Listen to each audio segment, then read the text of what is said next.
CvC is live and it might have changed forever. This is a brand new CvC look that we've never seen before. What is going on? My name is PJ. Welcome back to another Raid Challenge video, and today we're going to break down this new CvC format. Not really a format, but more of like the new CvC rewards and how they're implementing these rewards. So this is the first time I've ever seen this. Usually they do reaction accessories or blood shield accessories, which we will talk about here in a second. At the moment, they've added these gilded medallions. It's going to be able to craft the clan relics, which is another way of us to get them. The other way right now for us to get the clan relics is through the clan shop, which is going to take a very long time. It's going to be taking like 5 to 10 years, not really even an exaggeration, because you need your clan to be level 28, and I think clans are just barely hitting level 21. Like the very top clans are just hitting level 21. They need to get to level 28 and 30 to unlock some of these, so it's going to be way down the line before these are even realistic to get, unless they start getting and adding more clan XP to the game, which I'm not sure if they will or not. But right now these are going to be very, very hard to get. Hey, stop right there. Click in the description right now for you to get a free legendary Karato Fox Hunter along with 4 free amazing epic champions as you level up. Here are the exact steps that you need to follow. Step 1. Log out of Plarium Play on PC and uninstall. If you have never had Raid installed on your mobile phone before, the link will work there too. Step 2, click the link in the description and register with a brand new email. Step 3, launch Raid and complete the tutorial.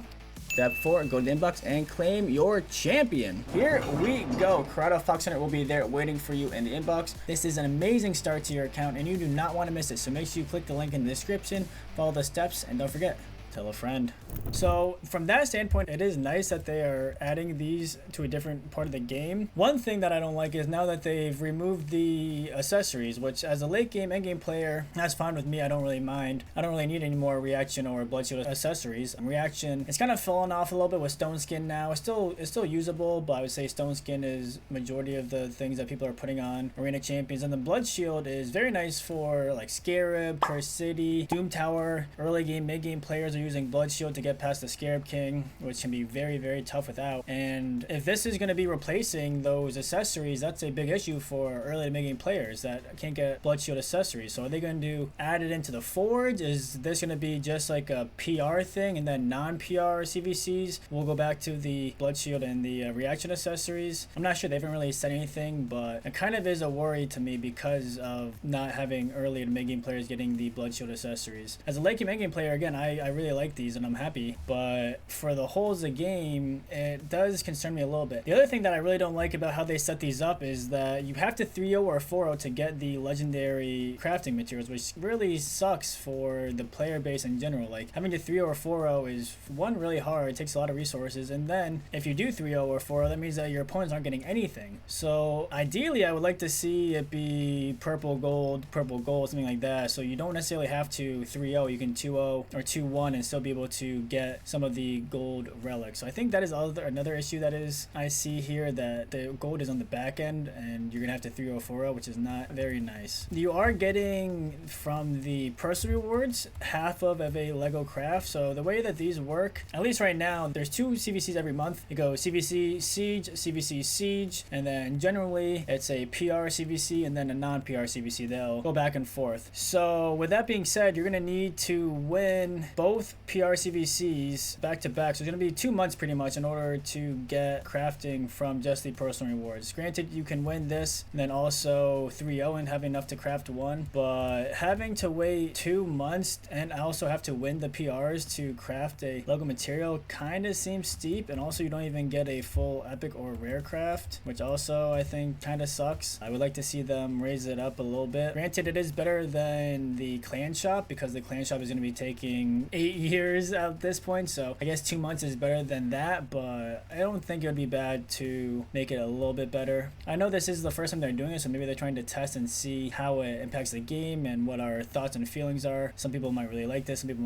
might not really like this, but I want to know your thoughts. But it does concern me a little bit because there hasn't been any type of news or them saying this is the new thing, or this is a one-off thing, or this is going to be every time, this is going to be just a PR, this is going to be non-PR. And this also brings me to another topic that I would kind of like to discuss. I talked about this a little bit in another video, but I really think that non-PRs are just a waste now. I don't see a reason to have a non-PR CvC. I think every CvC should be a PR CvC, and here's kind of the reason why. A lot of people take non-PRs and tank. They'll try to purposely do as little points as possible during a non-PR, because how the matchmaking system works is they'll match you up depending on the last points you had for the last CvC. It doesn't matter if it was a non-PR or a PR, they're going to take that last CvC and match you up with the points regarding that CvC. So if it was a non-PR and you are a really good clan, but you told everyone to not log in, just do the very minimum, get like 100,000 points, and then during non-PR, and then you have another non-PR clan that's going pretty hard, they're doing their normal things, and then the next CvC happens and it's a PR CvC and they get matched together. I mean, that's not fair at all. Just because you didn't do much during the non-PR, you're getting an easy PR matchup. Whereas if every single CvC was a PR matchup, you would have way less incentive to try to tank and to throw the matches to get a good match down the line. There's not gonna be a reason to be like, okay, let's throw these bad rewards because we're not getting PR to set up for the PR down the line. Nope. If there's always PR, then I think that would honestly solve a big issue with that. Now, if they do always have PRs and their plan was to do non-PR, have the blood shield accessories and reaction, then PRs have this, then that might cause some a little bit of issues. You could also have the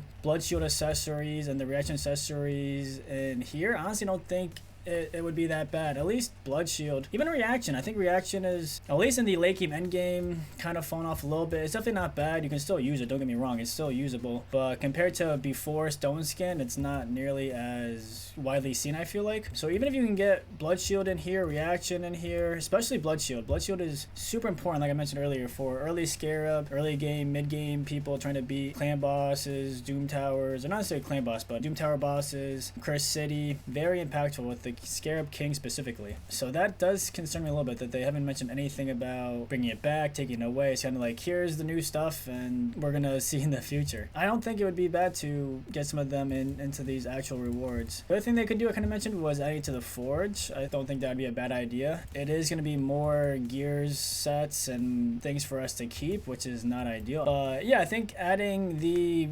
accessories, blood shield, reaction to the forge wouldn't be a bad idea. There just has to be another way in the game for us to get these resources outside of the CvC if they're going to choose to add these relics into the CvC rewards, which again, I don't think is bad. I like the relics. It gives us a better time, or more realistic time, to actually get them versus these. I mean, this is ridiculous. I honestly don't know what they're thinking, making it level 28 and 30. The game, like, it's gonna honestly take 5 years, 8 years. The way that it's right now with how much XP we're getting, don't even think these are in the game. These are not realistic at all. So with that being said, them adding to CvC is nice, but the way they added it, I think, could be improved a little bit. The 304, I think, is also very, very not ideal for most clans. This will kind of bring back CvC. I know CvC was kind of a dead or dying state of the game. Not many people like CvC or was very intrigued. This adding the relics, the clan relics, I think is gonna bring a little bit of a spark back to the game mode. It should be a good thing and a bad thing. It's gonna be a good thing for Plarium, because usually people say CvCs is kind of like the Kraken versus Kraken, the whale versus whale. Usually it's a big money market or money spending to Plarium and resource spending. You save all your resources for CvC. So maybe it will bring back the game mode a little bit for clans, make it a little bit more desirable to participate and compete. But generally speaking, the amount of resources you put in, especially like a PR versus the resources you get back, is not even comparable. I mean, people are putting in, I can show you my clan. This is not very realistic. I'm in a top 10 clan, but 3 million points, 2.3 million points, 1.8 million, 1.7 million, and the rewards they're getting back is nowhere near that. I mean, it's 1 sacred, 2 voids. Again, I'd rather get these than lose and not get anything, but generally speaking, the value of resources you put in versus the amount of resources you get back from winning is way less. So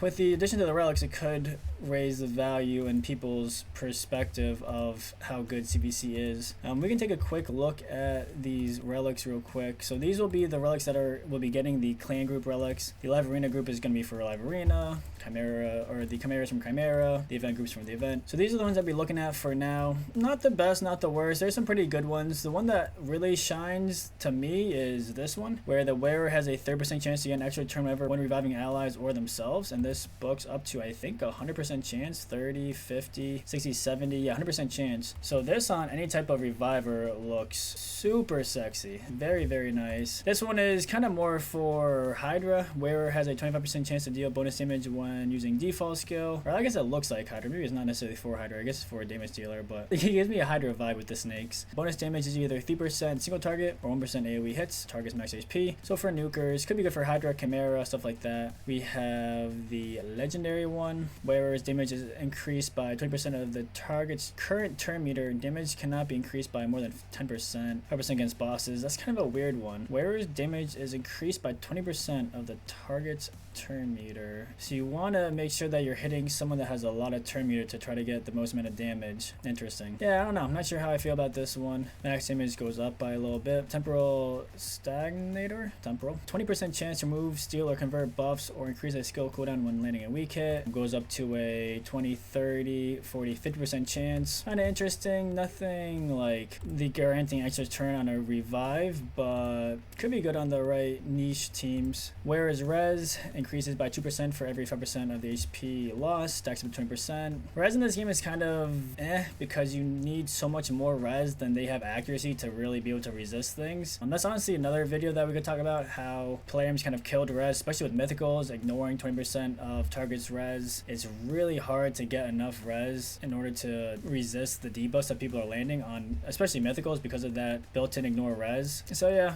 res increased by 2% every 5% loss. So if you're losing HP, you're getting a little bit more res, not bad. This one's kind of interesting. Wearer reflects 5% of the damage absorbed by block damage or unkillable, buff back to the attacker. Not bad. There's definitely some block damage, unkillable teams out there. Low extra damage, 5% goes up to 15, 20, 25, 30, 35%, if my math is right. Is that correct? Yeah, 35%. Could be good for some Cursed City stuff if you're doing some block damage, unkillable teams. For Fire Knight, I know a lot of people are using Martyr for, I guess that's not block damage or unkillable, that's a counterattack. I'm thinking of the blessing that does more damage on reflecting if you put up increased defense. This one maybe could work with this, but you'd have to, maybe you could combine it if you had increased defense also with the unkillable or block damage. Could be interesting to try to test and combine. I'm not sure how that would interact together. That's what I was thinking initially, so I'm not sure if that actually works or not. And then we have the two rares. The wearer increases the damage of each hit on their next attack by 3% of any surplus heals when self-healing. Damage cannot be increased by more than 20,000 and will reset after each attack. A little bit more damage on the levels. Wearer increases the damage of each hit of their next attack by 3% any surplus heals when self-healing. Yeah, this one's kind of unique. I'm not really sure how many champions would really want to use this or really benefit from it, but if you guys have any champions in mind, please let me know in the comments. Nothing really comes to me. Maybe, I'm not sure, self-healing but also damage dealer, kind of interesting. And then wearer receives 2% less damage from ally protection effects or buffs placed on them. Not bad, another little support. I like the artwork though. A lot of these artwork looks really good. I mean, you guys know Raid. They always kill it on the graphical design. Very, very impressive. Always looking cool. Always looking mysterious, spooky. Yeah, love the designs, love the graphics. I do wish they would have some type of HP burn relic or set. There's a stun set. There's a frost set, like a freeze set. There's a sleep set. There's a toxic set, but there's no HP burn set, and that would actually be really nice for Chimera for one of the trials. So maybe something they could look to do in the future is add an HP burn set or HP burn relic. I do have a bunch of these relics saved up. I think I'm going to do a crafting video here in a little bit. I think save it up enough to do a full mythical pull, and then we'll do like a big one as well. We'll craft them all at the same time. So I think maybe next week, I think we should have enough for a full mythical craft, which is very exciting. My first ever. Hopefully we get a mythical. I think it's a 20% chance. Yeah, 20% chance to get a mythical, 80% chance to get a Lego. Fingers crossed we get something juicy, because those can be really account changing. Let me know what you guys think of the new CvC. Are you guys happy with them adding the relics into the rewards? Are you not happy? Do you think this is going to be just a PR thing? This is going to be a non-PR thing? And also let me know what you guys are thoughts on the only having PRs. Again, I think that non-PRs are a big waste. They're almost a joke. People, the whole point of a CvC is to use your resources, at least in Plarium's mind, or in the game's perspective, the point of a CvC is to use your resources to get points against another clan to see who wins. So when you have clans actively trying to not get any points and to try to do is stay as low points as possible, it completely defeats the purpose of the game mode and CvC. So eliminating that, I really think, is adding all PRs. If they're all PRs, there would be less tanking, less incentive to tank, and I think it would be a lot better for the game. So let me know. Please leave a like, hit the subscribe button, just hit 300 subscribers, smashing our way through that. And again, leave a comment. Very interested to hear what your guys' thoughts on this. First time you've ever seen this in the game. Excited to see what the future holds. With that being said, hope you all have a good rest of your day / night. I'll talk to you guys next time. Peace.